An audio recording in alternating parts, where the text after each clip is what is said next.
बड़ी समस्या है। पहले इतना सुनने में नहीं आता था, लेकिन आज जहाँ भी जाते हैं तो वहाँ ये सुनता है कि अचानक हार्ट अटैक आया, साइलेंट हार्ट अटैक आया। इसके क्या कारण? तो गुरुजी इसमें एक्चुअली क्या है कि एक तो अपना पहले जो खान पान था, रहन सहन था, वो सब चीज़ें एकदम से ही बदल गई। अच्छा। आजकल आप देख रहे हो कि जो गेहूँ पैदावार हो रही है, चाहे बाजरा हो रहा है, उसमें कितना केमिकल यूज हो रहा है। हाँ।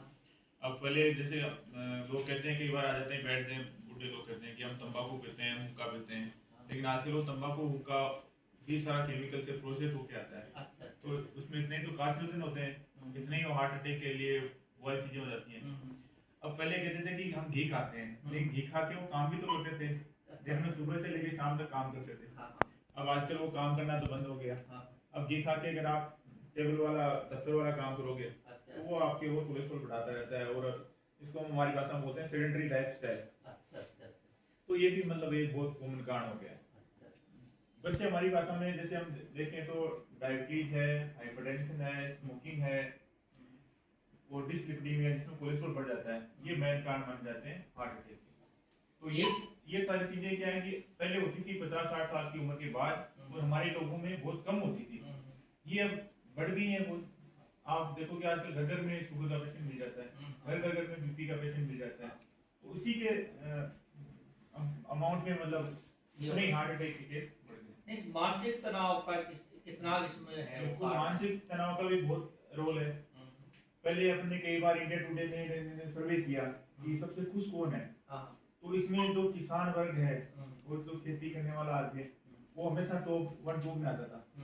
और जितना ज्यादा आप ऑफिस काम करते हो, या जितना ज्यादा आप ज्यादा पैसा वाला काम करते हो, या उतने ऊंचे पद पे हो, आप उतने ही ज्यादा स्ट्रेस में रहते हो। और स्ट्रेस तो डेफिनेटली हर बीमारी का रिस्क फैक्टर है, ना केवल हार्ट अटैक का। चाहे आप शुगर की बात करो, बीपी की बात करो, चाहे कैंसर की बात करो, सब में स्ट्रेस तो बहुत खराब है। तो इसके लिए थोड़ा व्यायाम, सुबह सुबह घूमना, हंसना, इसका भी कोई फर्क पड़ता है? जैसे आजकल सुनते हैं कि लोग बाग पहले ठहाके मार के हंसते थे, आजकल हंसते हैं तो भी बड़े जैसे फॉर्मेलिटी सी करते हैं, आर्टिफिशियल सी वो हंसी करते हैं। जानबूझ के सुबह कहते हैं कि हंसो, हा हा हा, तो हा हा वाली हंसी नहीं होती है। वो तो क्या है कि जैसे आपका दिल मिलता है, आपकी दिल से अंदर से मिलती है। जैसे कि गुरु जी बैठे हैं, बात आपकी सुन रहे हैं, या आप उनका परिवार की सुन रहे हैं, बता रहे हैं, तब जो हंसी आती है, नेचुरल हंसी, वो हंसी है, वो फील गुड होता है। बहुत बार लगता है कि भाई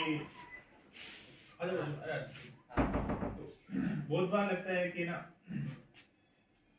अपने स्कूल के फ्रेंड होते हैं, सबसे ज्यादा तो मैं भी कई बार बोलता है तो कई कहते हैं डॉक्टर साहब बहुत परेशान है, ये है वो है, घर में परेशान है, बहू है, सास है। अरे मुझे यार उस आदमी के साथ बैठा हो जिससे पास बैठने में अच्छा लगता हो, चाहे वार्ड में हो, चाहे कई बार तुम्हारा स्कूल फ्रेंड हो। हमारे भी बहुत बार जैसे 9th-10th के फ्रेंड हैं, उनको ढूंढते रहते हैं, मिल भी जाते हैं, तो बैठ के ही गप्पे मारते हैं, उन दिनों को याद करते हैं कि कैसे खेलते थे, कूदते थे।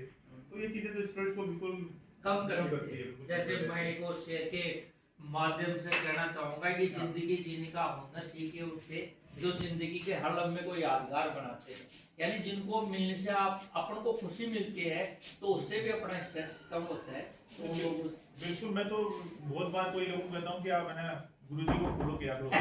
गुरुजी कैसे खुश रहते हैं, नहीं गुरुजी कैसे खुश रहते हैं, मतलब मैं नहीं मानता कि गुरु मतलब इतना इस तरह का सब चीजों को, सोसाइटी को मैनेज करना है, फैमिली मैनेज करना है, बहुत सारे स्कूल चीजों को मैनेज करना है।